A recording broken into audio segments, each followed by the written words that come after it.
wisdom here, and Dilbert's been trying to get a project done that requires reading his boss's mind. Now, I had employees like that who, tried to.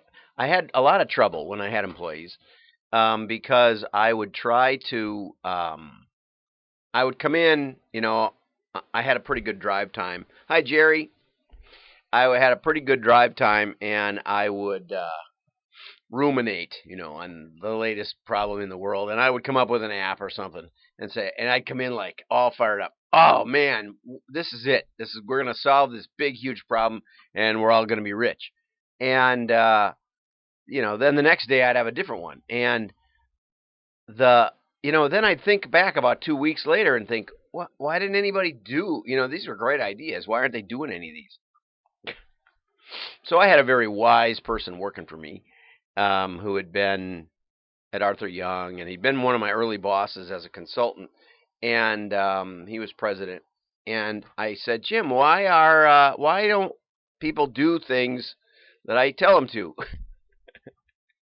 And he said, which things? And I didn't get it right away.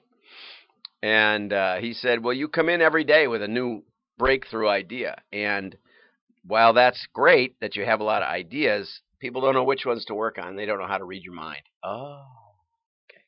So anyway, Dilbert's been fighting this the last few days, and so the boss comes in and says, "How's your project going?"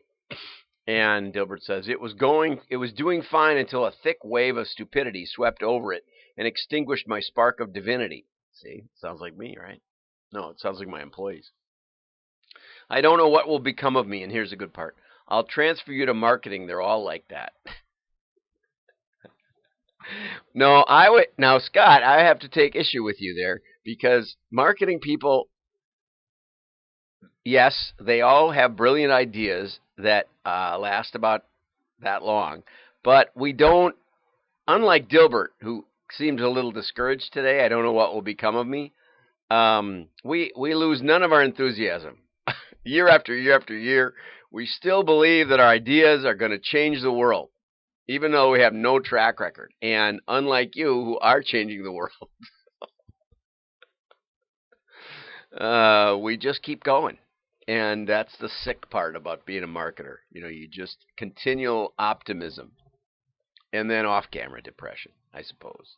So thanks for the hearts. Thanks.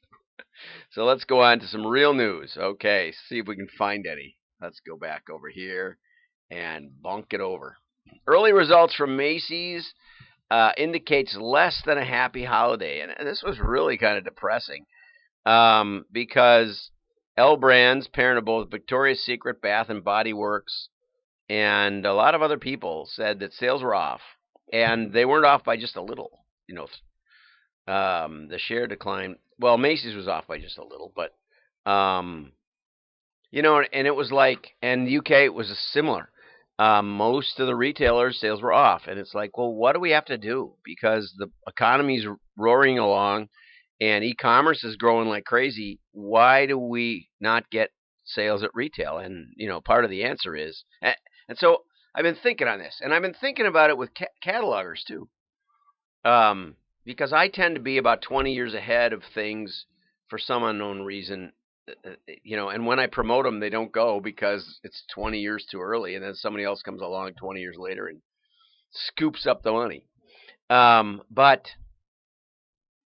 a couple of catalogers, we had some tests and stuff, and the feedback I've gotten is they didn't see a big bump from our wisdom and our excellent modeling, and that is, it's only one piece, right? The modeling worked. So the question is, and see, we split test, so we can tell. But the question is, why aren't sales up? And this isn't just from my clients; it's from other people that I know. And I'm starting to think about, instead of just thinking about modeling, because I know how to do that, I know how to fix that. But modeling. Also, the big benefit, and I've said this many times, is in the second, third, fourth year where you start to see anomalies in the patterns and you start to get insights into what you can do next. And so I'm going to be meditating on how to really move the needle, because I have a consistent track record in explosive growth with retail, with catalog, with B2B, with timeshare, for heaven's sakes, with lots of different industries. So I'm gonna try for 2020. That's gonna be where I'm gonna head. I'm gonna try. It may not come through in this, but rather than just take I don't know what that is. Something's going across the screen. It really is sparkly. Wow, another one sparkly. It's like fireworks here. Woo. Um, but a little bit more comprehensive. It's not just enough. The modeling is a great foundation. Mail is a great foundation because you can really know things for sure. So how do we leverage? And this is what we did at Lovesac. Lovesac did it. I mean, it wasn't all me, for heaven's sakes.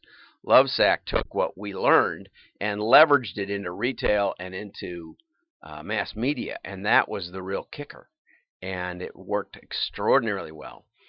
So how do we replicate that for other merchants? It's because I know it's like if I want something, I just look on eBay, and it may not be what I want, but it shows up. I was working on my doorbell on Saturday, and the batteries were all dead, and it was C batteries, and those things are like $2 a piece, and it takes 4 of them. So I'm thinking to myself, $8, I could probably get a new doorbell, the whole banana. And I got one that plugs in, so no batteries, except out by the door. But I already had a couple of those from the old thing, so I can pry them out of there. So I don't have to buy any batteries. And it was like $10 or something, and it goes 1,000 feet, whereas the one I've got only goes like almost all the way from the door to where the doorbell thingy is. It's hilarious. And the funny part is that there's a plug that we used to have candles in the windows at Christmas. And so underneath a bunch of the windows, even one that's really in the middle of nowhere, it's in the stairwell, there's a plug, and I can plug the doorbell there, and it will ring. Then you'll hear it upstairs and downstairs. So it's really a great product. But I didn't look on Walmart or Amazon or anything. Just go to eBay and type it in and see what happens. And I think consumers are getting that way. That Amazon may have a lot of garbage, but you can find it fast. It's easier than just searching. And the stuff was here Monday or Tuesday or something. It was here before I even thought about it, which is amazing too. So, how does a retailer get you in the store? That's the real question. And how does a cataloger get you to think of them first? Now, like Land's End, like Land's End, whoa, I have no trouble with them. So that's what we want to think about for 2020. We want to think about how do you build growth and profit sustainably, given that you may already be doing mail. How do we leverage that mail into knowing something for sure and expanding it and exploding it? And that's what we're going to talk about more often than AI, because AI is just dopey. And a couple more things. If you violate the new India GDPR law, you could go to jail. That makes a lot more sense. It makes a lot more sense than finding Google billions. Lock them up. That'll knock out some of their lifestyle because the employees don't care. Why would they care? Google's got umpteen billion. Yeah, maybe their bonus goes down at $5 or something. It doesn't matter. Yeah, I like this. This is great. In my book, Spinning Straw into Gold, I think I have a line in there where I talk about the king who said, to the miller makes this claim that says that in the Grimm's fairy tale, love Grimm's because they are, they're gruesome.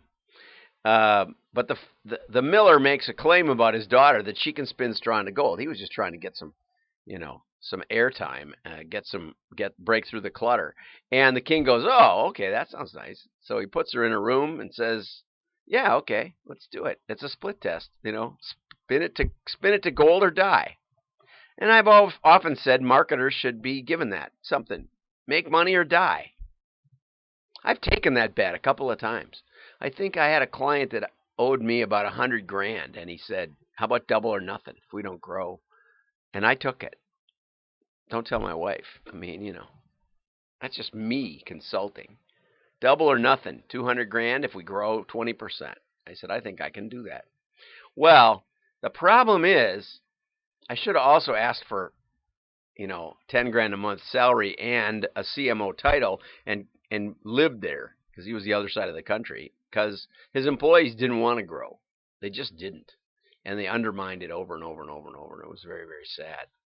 It wasn't sad because the guy did okay and he went into another business and I encouraged him to do it because he didn't really like employees with some good reason. So, but yeah, jail time, marketers, chop off their heads. Chop off their heads. I think that's probably what Dilbert's saying today. Okay, maybe I should put the news at the end and I can do my opinion at the beginning. That would make sense. That's more like great social commentators. So Firefox now blocks device fingerprinting. Do you know what device fingerprinting is? It's not running your finger over the device. And where do they get that small format smartphone? I want a under 5-inch screen, and you can't get it. Anyway, what fingerprinting is, and I've talked about this, is fingerprinting is that there's enough information that your device sends to a website that it can tell that you came back. And it's not just because of your IP. Even if they block your IP, even if you have a VPN, the browser version is on there. The device version is on there. Your internet provider, unless you're using VPN, is on there. And there's other things. But that signature is unique enough in your geography that they can tell it's you. And that can be connected across other sites, of course, and track you that way. Even if we don't drop a cookie on there, it's fascinating. And so good for Firefox. Fingerprinting is bad for the web. Yes, it is. Fingerprinting is bad for the web. I got the highlighter working here. Okay, so